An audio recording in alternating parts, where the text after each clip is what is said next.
Shalom, and welcome to our History Podcast. This is a production of KingdomPreppers.org.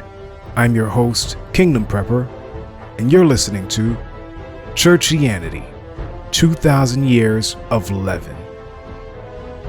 We continue with our history. Part 3, Heresy and Orthodoxy. Between the years 70 and 312 CE, Christianity spread throughout much of the Roman Empire and a bit beyond. This rapid expansion of the movement was already called by another name, Catholic, from the Greek word that meant universal, in the sense that the religion was to reach all.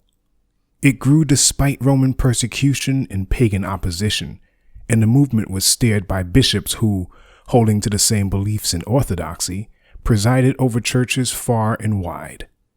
It was to them that the Christian masses turned for counsel and guidance, and it was they who formed the Episcopal Church government that is the ancient basis for the modern worldwide church system.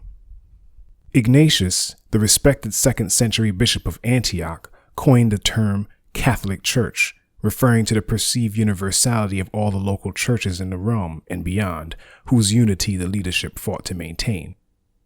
Many of Ignatius's letters addressed the problem that plagued Christianity from its inception, that of variant interpretations of the faith from outsiders.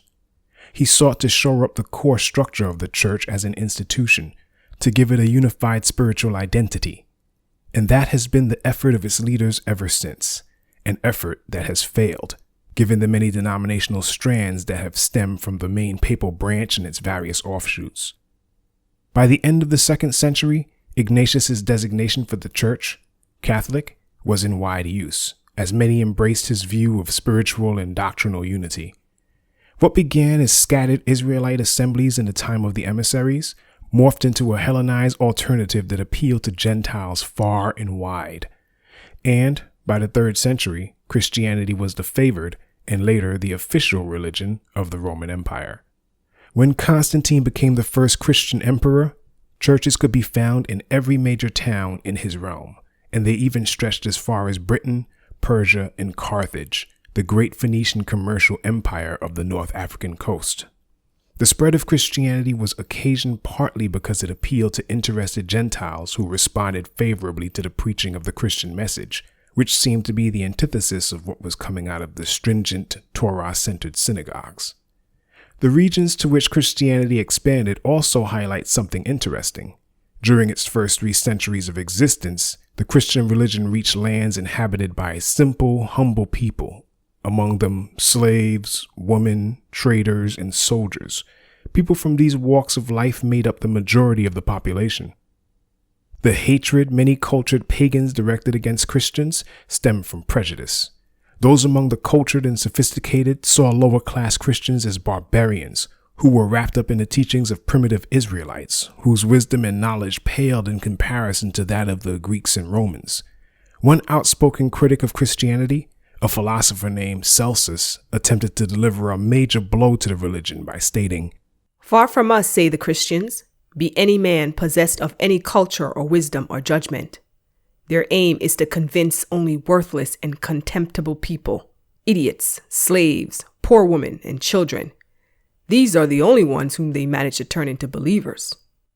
In its early stages, one could say that Celsus had a point, but toward the close of the 2nd century, Christianity's power and appeal would attract some who were thought to be among the keenest intellects of the era. Critics like Celsus gave rise to the apologists, who we touched on in our last podcast.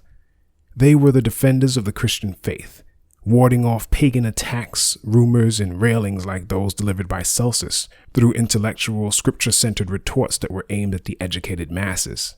The apologetics were written to address the flaws in pagan reasoning, while correcting the perceived misconceptions surrounding the Christian movement.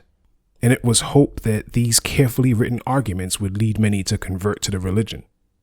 Justin Martyr's most well-known disciple, Tatian, wrote an apology titled Address to the Greeks, in which he goes on the offensive.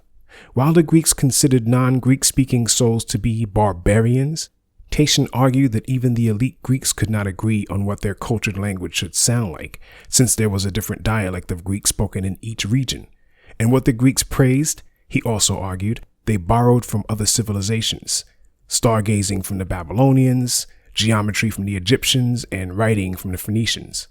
Even their philosophy, he said, and their spiritual culture was preceded by the writings of the Israelite Moses, who wrote well before that of Plato or Homer. Thus, the similarities between Greek and Hebrew culture were a result of Greeks learning wisdom from so-called barbarians, Hebrew wisdom, he pointed out, that they both misunderstood and twisted. With so many converts joining the Christian movement, drawn from such a wide variety of backgrounds at that, changes were bound to come. On the one hand, the variety spoke to the Catholic or universal appeal of the religion, which attracted many. But on the other hand, this vast mix of personalities and classes of people brought with it equally diversified views on the Christian message, as well as widely differing interpretations of Scripture. This resulted in two outcomes that still plague Christianity and even Hebraic movements to this day: schisms and heresies. A schism is a division among members of a group caused by a disagreement over something, and this can result from differing views on discipline, practice, and even a disdain for the personality, character, or attitude of the leadership. To listen to the full audio of this podcast, or to download a free MP3 version, visit our website, kingdompreppers.org, by clicking the link in the description, and journey with us on this important historic odyssey.